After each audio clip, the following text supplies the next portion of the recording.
time where I entered the hangar, I witnessed recovered alien spacecraft that the Department of Naval Intelligence in the United States was back engineering. He was a U.S. federal marshal, and he was sent into the area to pick up a man, a fugitive. When he got to the gate at Groom Lake, they let him on to make the arrest, but they required an escort with him. And then first they searched him, and then they assigned an escort, and when they prepared to leave, the escort handed him a black bag. He says, "Put it in your belt here." Because if a siren sounds, we pull the bag over our head and lay down on the ground, face down, and wait till there's an all clear. He says there are things here that are very secret and they can't be seen. So the man says, "Well, what happens if somebody looks up? If you don't stay down there?" They said they're shot on the spot, and ask questions afterwards. I have had the opportunity over the years to interview, again, people who have worked at the test site at Groom Lake. One gentleman spent 12 of his 30 years in black programs at Groom Lake. When I asked him, I said, first of all, I said, "Do you believe in UFOs?" And he looked at me with a straight face in one-on-one, and he said, "Absolutely, positively, they do exist." I said, "Can you expand upon that?" And he said, "No, I can't." About a year later, we were talking about, again, activities at Groom Lake. And I asked him, I said, can you really tell me what's happening out there? And he said, "Well, there's a lot of things that are going on there that I won't be able to tell you until the year 2025. But we have things in the Nevada desert that would make George Lucas envious." We are here at one of the most mysterious places on Earth. Behind these mountains begins the Black World, the super-secret U.S. Navy and Air Force test site known as Area 51. Rumors say that right here the test flights with craft from another world recovered by the military take place.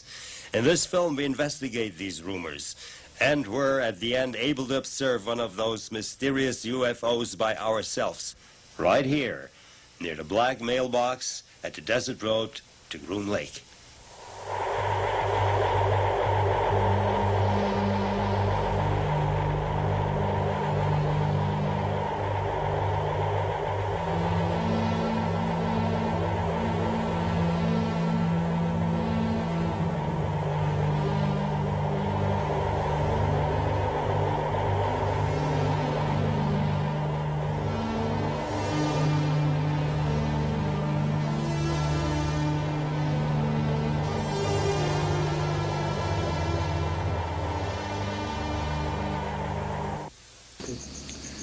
This is a Nevada test site. The area comprises about 10,000 square miles. It's bordered on the south by Mercury, and on the west side by Highway 95, and up here on the northwest by Tonopah, and across the top to Crystal Springs, and down here to Las Vegas. This area right here is the Department of Energy nuclear underground testing area, with all their areas labeled there. This is called the Yucca Strip. Up here is the Tonopah test range where the F-117 used to fly out of, and now there's other secret programs going on up there. This area all across the north here is used for the Red Flag exercises, which is the Air Force equivalent to the Navy's Top Gun exercises. They come out of Nellis Air Force Base here and fly this whole area. Right dead center of the test site is what is known as Area 51, also known as Watertown, also known as the Ranch. At the very center is Groom Lake. It's about 10 miles on each side, and this is where most of the secret activity goes on. Just 10 miles south of the Groom Lake complex is an even more secret area.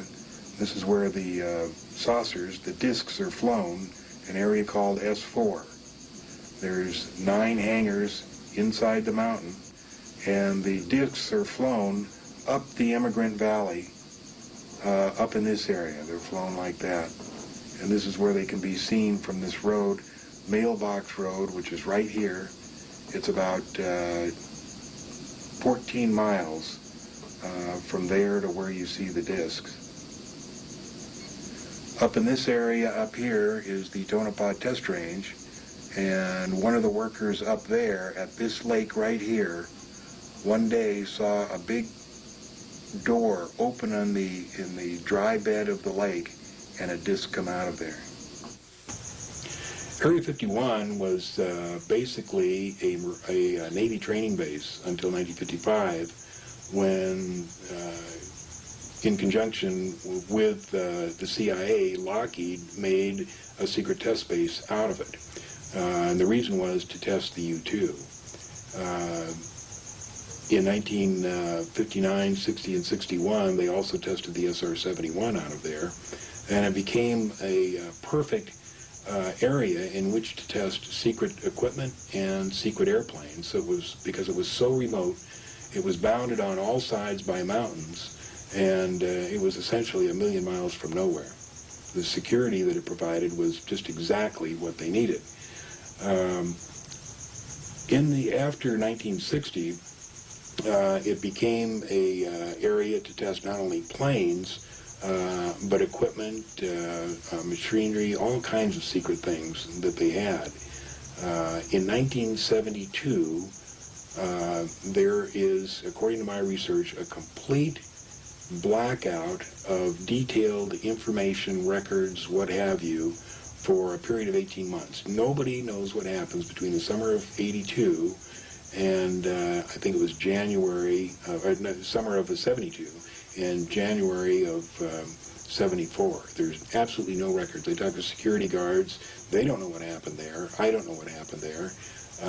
I don't really have any suspicions, because the Flying Saucer program began, Project Red Light began, it's my information, in earnest at Groom Lake in 1960.